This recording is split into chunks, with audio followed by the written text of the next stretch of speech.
بڑی خوشی ہو رہی ہے آپ کے ساتھ یہ سیریز کرتے ہوئے. ہمارے ساتھ موجود ہیں جی ریحان احمد یوسفی، جن کو آپ ابو یحییٰ کے پین نیم سے جانتے ہیں. ریحان بھائی السلام علیکم.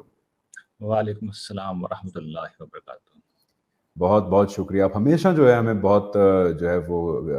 کیٹر کرتے ہیں، ٹائم دیتے ہیں ہمیں، and I am extremely grateful to you. اور اللہ تعالیٰ کا شکر ہے کہ آپ کے ساتھ یہ پروگرام کرنے کا موقع مل رہا ہے. ریحان بھائی کا ادارہ ہے انظار، انظار کے نام سے، جس سے آپ بہت بہت بہت جو ہے افیکٹو ایکٹیویٹیز کر رہے ہیں دعوت کے حوالے سے. ریحان بھائی، ہم لوگ آپ سے جو بات کرنا چاہیں گے اس رمضان میں وہ بہت ضروری ہے، اور میں کہتا ہوں کہ آپ نے ایک بہت بڑی خدمت انجام دی ہے، دینی خدمت، کہ آپ نے ان مطالبات کو اور توقعات کو جو اللہ تعالیٰ ہم سے چاہتے ہیں، اللہ تعالیٰ کی ایکسپیکٹیشنز ایز اے انسان اور ایز اے مسلمان،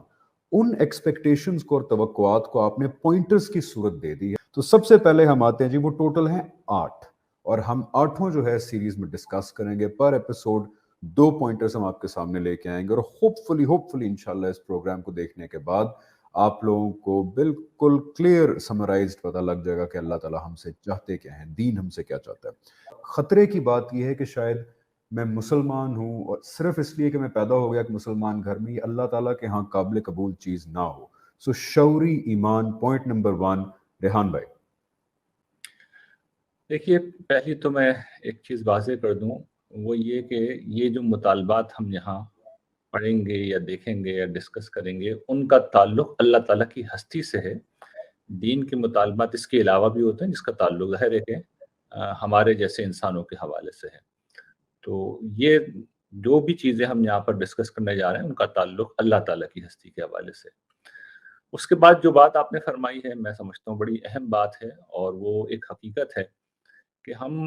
لوگ یہ سمجھتے ہیں کہ اس دنیا میں ہمیں جس امتحان میں ڈالا گیا ہے وہ عمل کا امتحان ہے، جبکہ حقیقت یہ ہے کہ اصلاً جس امتحان میں ہم ڈالے گئے ہیں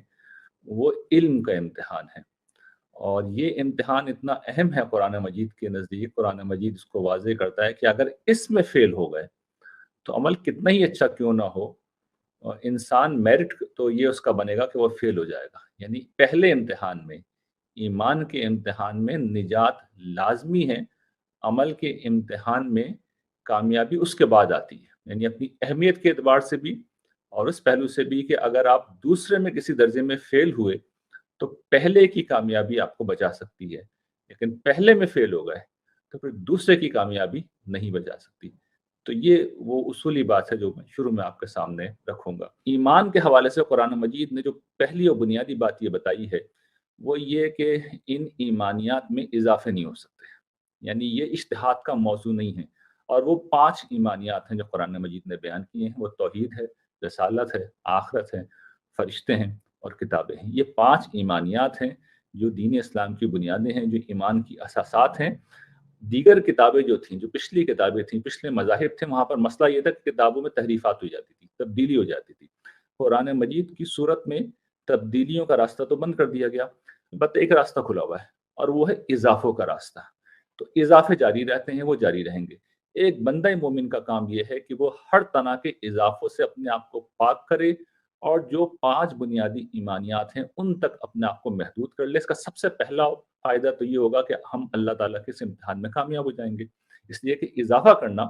قرآن مجید کے نزدیک بہت بڑا جرم ہے. حدیثوں میں بھی اس کی مذمت کی گئی ہے، لیکن قرآن مجید نے تو مورچہ لگا رکھا ہے اس کے خلاف. صورتیں در صورتیں ہیں جو اس چیز کی مذمت کے اندر نازل ہوئی ہیں. قرآن مجید سب سے بڑا اسے ظلم کہتا ہے. وَمَنْ أَظْلَمُ مِمَّنِ افْتَرَىٰ عَلَى اللَّهِ كَذِبًا. اس سے بڑا ظالم کون ہوگا جو اللہ کے اوپر جھوٹ گڑے. اللہ کے اوپر جھوٹ گڑنا کیا ہے کہ ایک آپ عقیدے کو قائم کر لیں اور آپ کو پتہ ہی نہیں، یعنی آپ اللہ کے متعلق وہ بات کہیں جس کا آپ کو علم ہی نہیں ہے. تو اپنے آپ کو اس ایمان پر روک دینا، یہ اس کی پہلی شرط ہے. دوسرا یہ کہ اس میں جو بنیادی حیثیت حاصل ہے وہ عقیدہ توحید کو ہے. اللہ تعالیٰ کی ہستی ہماری زندگی کا محور و مرکز بن جائے. ہماری محبتوں کا سب سے بڑا سمجھیے کہ وہ اس کو ہماری محبت کا مرکز ہونا چاہیے. قرآن مجید کہتا ہے کہ یہ جو اہل ایمان ہیں، الذین آمنوا اشد حبا للہ، اہل ایمان سب سے بڑھ کر اللہ سے محبت کرتے ہیں. اور شرک کے ہر شائبے سے اپنے آپ کو بچانا چاہیے. اور یاد رکھیے گا، شرک صرف اسی چیز کا نام نہیں ہے کہ بتوں کے آگے سجدہ کر دیا جائے، بلکہ جس طرح مسیحی حضرات نے ایک توجیہ اور تعویل کی غلطی کی اور اپنے علم کلام سے کسی طریقے سے معاذ اللہ حضرت عیسیٰ کو خدا کا بیٹا ثابت کر دیا، تو کوئی توجیہ نہیں ہو سکتی، کوئی تعویل نہیں ہو سکتی، کوئی مقدس شخصیت اللہ تعالیٰ کی کسی وصف کے اندر شریک نہیں ہوتی، اور اللہ تعالیٰ کی نہ صفات میں شریک کرنا چاہیے نہ ذات کے اندر۔ اور اس میں بنیادی بات یہ، اس کی سب سے بڑی شکل یہ ہوتی ہے کہ ہم اللہ تعالیٰ سے مانگنے والے بنیں۔ جس وقت ہم غیر اللہ سے مانگتے ہیں تو اصل میں یہ مسئلہ ہے، جس وقت غیر اللہ کے سامنے سجدہ کرتے ہیں تو یہ مسئلہ ہے، جس وقت غیر اللہ کے حضور نظر پیش کرتے ہیں تو یہ مسئلہ ہے۔ تو قرآن مجید نے ان سب چیزوں کے خلاف مورچہ لگا رکھا ہے، اور مشرکین عرب جو ہے اپنے بتوں کے حوالے سے یا فرشتوں کے حوالے سے یا جنات کے حوالے سے یا ان کی جو مقدس شخصیات تھیں یہود و نصارہ کی، ان کے حوالے سے ان کے یہی رویے تھے۔ تو قرآن مجید نہ صرف اس پہلو سے مذمت کرتا ہے بلکہ اس سے ایک قدم آگے جائیں، شرک کے معاملے میں قرآن مجید اتنا حساس ہے کہ وہ جب یہود و نصارہ کے اوپر فرد قرارداد جرم عائد کرتا ہے تو یہ کہتا ہے اتخذوا احبارهم ورهبانهم اربابا من دون اللہ، اس لیے کہ یہی جو لوگ ہیں، یہی علماء ہیں، یہی درویش ہیں جو توجیہ اور تعویل کا راستہ اختیار کر کے ان شخصیات کو مقدس بناتے ہیں۔ حضرت عیسیٰ علیہ السلام کو بھی انہوں نے مقدس بنایا اور دیگر شخصیات کو، تو ان کی ہر بات کو آنکھیں بند کر کے مان لینا اور قرآن مجید پہ نہیں رکھنا، یہ خود شرک قرآن مجید نے ایسا قرار دیا ہے کہ اللہ کے ساتھ کسی کو شریک بنانا ہے۔ اس سے ایک قدم آگے جائیے، قرآن مجید کہتا ہے اَرَأَیْتَ مَنِ اتَّخَذَ إِلَٰهَهُ هَوَاهُ، کیا تم نے اس شخص کو دیکھا ہے جس نے اپنی خواہش نفس کو اپنا معبود بنا لیا ہے؟ یعنی یہ کیا رویہ ہے کہ اپنے تصورات قائم کیے، اپنے نظریات قائم کیے اور ان کو حق سمجھنا شروع کر دیا۔ اس کی کوئی گنجائش نہیں ہے، کسی ظن کی، کسی گمان کی، کسی خواہش کی، ایمانیات کے باب میں کوئی گنجائش نہیں ہے، اس میں اجتہاد نہیں ہو سکتا، اس میں کوئی ہم اپنی طرف سے رائے قائم نہیں کر سکتے۔ جو اللہ تعالیٰ نے بتا دیا وہ حرف آخر ہے، اور سب سے آخری بات اس زمن کی یہ ہے کہ اللہ تعالیٰ کی ہستی محور و مرکز ہو جائے۔ جب زندگی کا محور و مرکز جب وہ ہوگی تو اس کا سب سے پہلا اظہار کہاں سے ہوگا کہ ایک شخص جب حقیقی معنوں میں ایمان لائے گا اس طرح، تو وہ پھر یہ طے کر لے گا کہ اب مجھے سب کے سامنے اپنے اسلام کا اظہار کرنا ہے، اور اسلام کے اظہار کا مطلب کیا ہے کہ میں نے انکنڈیشنل خدا کے سامنے سرنڈر کر دیا، میں نے خدا کی توحید کا اقرار کیا، رسول اللہ صلی اللہ علیہ وسلم کی رسالت اور آپ کی نبوت کا اقرار کیا، یہ کہ آپ کے بعد کوئی نبی نہیں، اور یہ کہ آپ کے علاوہ اب میں کسی کو وہ حیثیت نہیں دوں گا جو آپ کی ہے، یعنی آپ دین کے معاملے میں حرف آخر ہے۔ پھر آخرت زندگی کا سب سے بڑا ہدف ہے، اور قرآن مجید خدا کا کلام ہے، اس کے بالمقابل کسی چیز کو پیش نہیں کیا جا سکتا۔ اس اسلام کے بعد پھر اگلی چیز یقین ہے، یعنی ایمان صرف ماننا ہی نہیں ہے بلکہ دل کی گہرائیوں میں یہ چیز راسخ ہو جائے کہ خدا کے حضور پیشی برحق ہے، خدا مجھے دیکھ رہا ہے، وہ میرے ساتھ ہے۔ تو یہ یقین کی کیفیت ہے جو قرآن مجید کے دلائل سے بھی حاصل ہوتی ہے، اور زندگی کے سرد و گرم سے جب ہم گزرتے ہیں اور اللہ تعالیٰ کی جو مدد و نصرت کے تجربے ہوتے ہیں وہاں سے بھی یقین پیدا ہوتا ہے۔ پھر اس میں اگلی چیز ہے ایک اور فصولی فیصلہ کہ میں نے ساری زندگی خدا کی فرما برداری کرنی ہے، یہ قنوت ہے۔ اور اس زمن کی جو آخری چیز ہے کہ جو بھی میں کروں گا میں نے اپنی نیت کو اللہ کے لیے خالص کر رکھا ہے۔ تو یہ ایمان کے ساتھ ساتھ 3 اور 4 چیزیں اور ہیں ایکسٹرا، یعنی ایمان، اسلام، یقین، قنوت اور اخلاص، یہ سب اصولی فیصلے ہیں جو ایمان کے ساتھ اور پیرالل ساتھ ساتھ چلتے ہیں۔ اور جس وقت یہ ہو جاتا ہے تو پھر یہ ایمان اتنی بڑی چیز ہے کہ تنہا یہی چیز انسان کی نجات کی ضامن ہے۔ تو یہ تھوڑا سا کامنٹ کر دیجیے گا ریحان بھائی کہ یہ پھر ان گناہوں میں سے ایک گناہ ہے جو کبھی بھی جس کی معافی نہیں ملے گی، کہ ایک حق بات واضح ہو گئی اور حق بات کو جانتے بوجھتے ہوئے آپ نے اس کو ماننے سے انکار کر دیا، knowing that it's the truth۔ نہیں، اس کا معاملہ تو یہ ہے کہ اس کے ساتھ آپ کی ساری نیکیاں بھی ختم ہو جاتی ہیں، یعنی اگر آپ نے کوئی اچھے عمل کر بھی رکھے ہیں تو جو جرم آپ بیان کر رہے ہیں کہ سچائی واضح ہو چکی ہے، حق سامنے آ چکا ہے اور آپ اس کو قبول نہیں کر رہے، تو پھر آپ عمل میں کتنی نیکیاں کرتے ہیں؟ قیامت کے دن وہ قرآن مجید بیان کرتا ہے کہ جس طریقے سے ٹیلے تم دیکھتے ہو کہ اونچے اونچے پہاڑ لگتے ہیں، لیکن آندھی والے دن جب ان کے اوپر ہوا چلتی ہے تو ہوا ان تیروں کو اٹھا کر ہوا میں، فضا میں منتشر کر دیتی ہے اور پھر چٹیل میدان رہ جاتا ہے۔